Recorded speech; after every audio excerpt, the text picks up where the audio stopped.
Hey everyone, and welcome. In this video we're going to talk about developing an email list. And welcome to this live marketing clinic. It's great to have you here. Building an email list is so important. I mean, the bottom line is you do not own Facebook, you don't own Twitter, you don't own YouTube. And you need to collect emails to truly have, like your website, a real marketing opportunity if everything fails, if everything goes down. Let's say Facebook, Twitter, YouTube goes down and that's it. No more social media. Obviously that probably will not happen. Something may take its place over time. But what if something does take its place over time? Maybe Facebook will not be the place to be. Well, if you have all your eggs in that basket and for some reason something happens and they have to shut Facebook down or YouTube down, what are you going to do? Well, if you have your own website, if you have your own email list to market to, that is still a great opportunity to connect with the people who already know you, like you, and trust you. And honestly, an email is still a very powerful way to market your products and services. So how do you go about this? There are a few really good, solid ways to go about it. And the first one is the simplest one. And that is to make sure that you ask for it.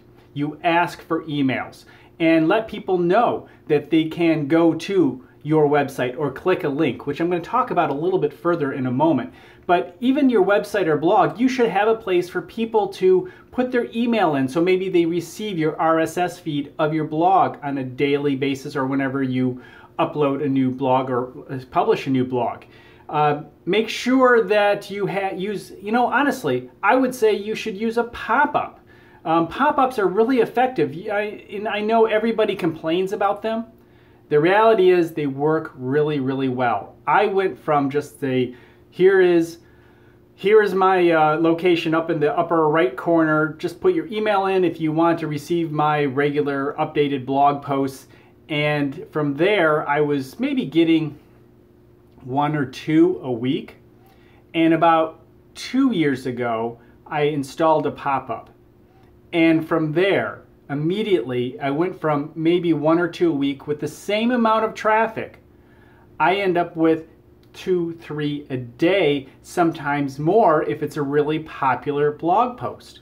Now I have some popular blog posts that are driving a lot of traffic, so I get a lot of email subscribers from those blog posts. So that is really powerful way. So one, make sure you're asking in many different forms. If you have a YouTube channel, make sure you're asking, let people know that they can subscribe to your blog or connect with you via email. So how do you do that? Well, developing a link to a landing page so people can sign up to connect with you. You can let them know whatever your offer is. Generally, you have to have some kind of an offer.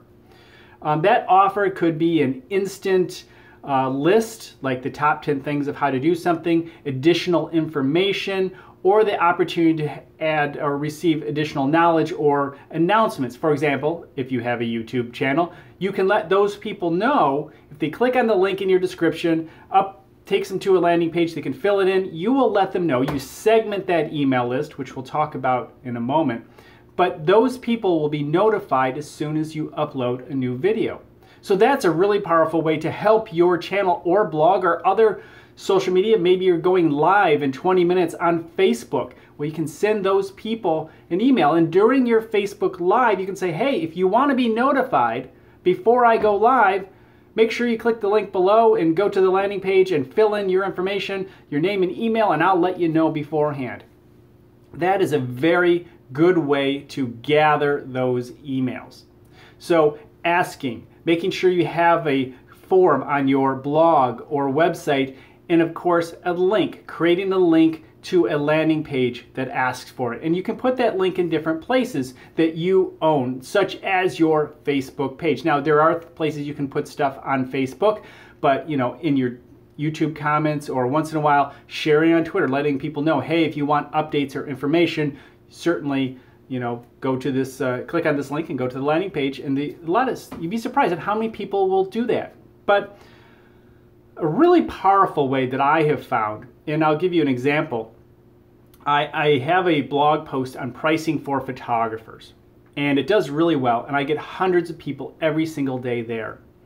And what I do is I have a link for people to download 10 questions to ask their prospective client to help them quote better.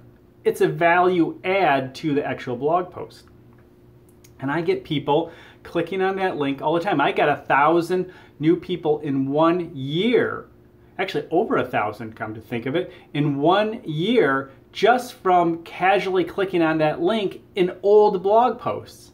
Because I had a few other pricing blog posts and I had previous years of that blog post. It's really turned into a series, and so I put that link on all of them and I let them know, here's an additional little bit of information that'll help you out. Just click on the button and it pops up. And I'm using Campaign Monitor, but I know there are many other types of constant contact, vertical response.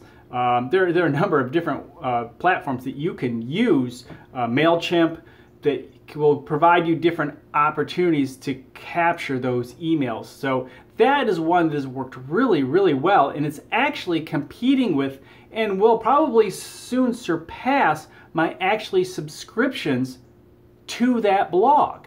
That's how powerful it is. So again, if for some reason something happens elsewhere, I have that email list of people who care about the stuff that I share.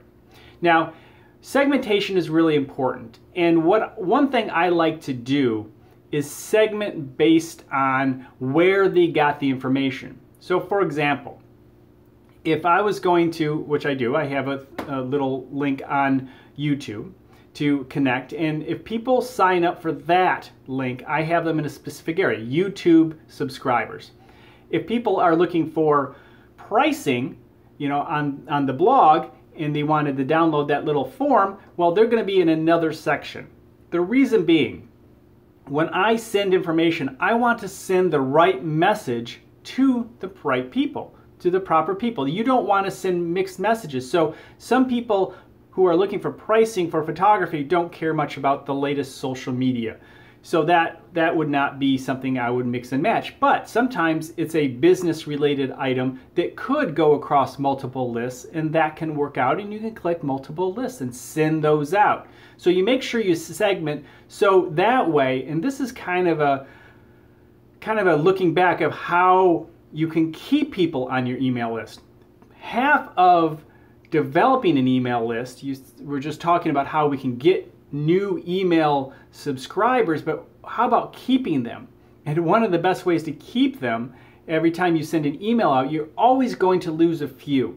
People will unsubscribe. They'll absolutely forget that they subscribed to your to whatever it was, to your blog or whatever, or if they haven't heard from you in a while and then you send something out, they may just hit spam or unsubscribe. Well, if you send the right message to the right people, chances are much lower that they will unsubscribe because oh yeah, this is information that I'm interested in. What are some other ways? Hey, if you have a great idea, why don't you share that in the comments below? There's a ton of different ways to collect emails, and certainly I'm not going to cover them all. So if you have an idea that you can share with the community, put that in the comment below. What is your favorite way to connect with people and gather their and earn, quite honestly, earn their emails? And I think that's a good thing to really stress, is that you have to earn that email in most cases. One thing that's not working so much anymore is, hey, get my newsletter. Yes, some people will. Some people are really successful. Some people have great newsletters. If you have an awesome newsletter, okay, that's legitimate. But some people are making theirs so generic that, there's no reputation, there's no brand for their newsletter. Some people have branded their newsletter into a really strong element for other of their business, while others have just made it kind of a side thought, just an afterthought. And hey, I want to collect your email so you can get my generic newsletter once a month. And that's not really the way to go. So you need to consider what you're offering, and again, something that a top 10 list, something that's really valuable that adds to why they're on that page, and not just the website, but that specific page. Why are they on that page, and is there information that they would really like and find valuable, and then again you can collect that email. Another one obviously is making sure you collect the emails from people who have purchased from you. So if you are selling online a specific product, or you're asking for people to email you for more information, maybe you offer a service, make sure you segment and keep those emails, because they are potential future customers also. Even if they purchase from you, maybe you have an upgrade, maybe you have a new product that is related that they may be interested in because they have purchased from you before. That is a great place to earn new business, is from people who you already have earned as a customer. And man, you know, a lot of people just let those emails go, or they get lost and they don't have a really good handle, and they don't manage their email lists. So that leads me to the last part of all this. Make sure that you're managing the lists well. You're caring for them. Think about everything you are sending out.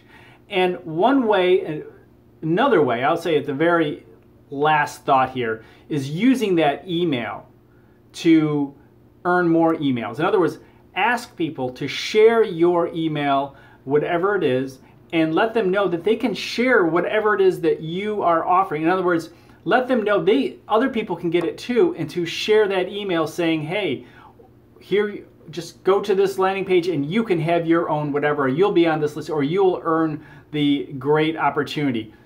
It's a great way to go. Another way you can do it too is also have webinars and live sessions online, and of course then ask for that email. That's another way to go about it. But asking is probably the biggest way, and you can probably think of 1,000 ways that you can ask for that email. And again, put that in the comments below, because I'm sure there's some unique ones.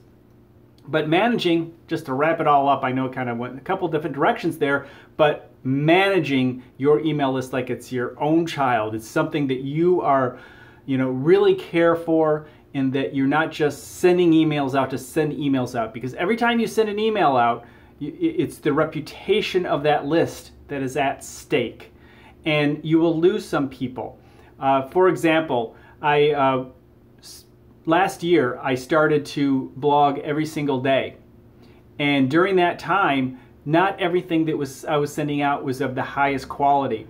And I started to lose people from my list on a daily basis that really didn't have to be lost, because they probably just got tired of seeing. When I had a really, really good blog post, I didn't lose anybody. Maybe one person once in a while. But when I had a half-hearted email that really didn't have good, solid information, I lost people every single time. So you need to really care about that list. Retention of the people on your list is probably just as powerful, as I mentioned before, as actually earning them in the first place. All right, if you have questions, you know where to go, right here. And of course, if you like this video, make sure you hit like. And if you enjoy these videos, make sure you hit subscribe and hit the bell icon, so next time you're not just watching the replay, but you can actually ask questions while I'm sharing ideas live. And each time I have a different topic, and I look forward to talking with you, and we'll talk to you next time.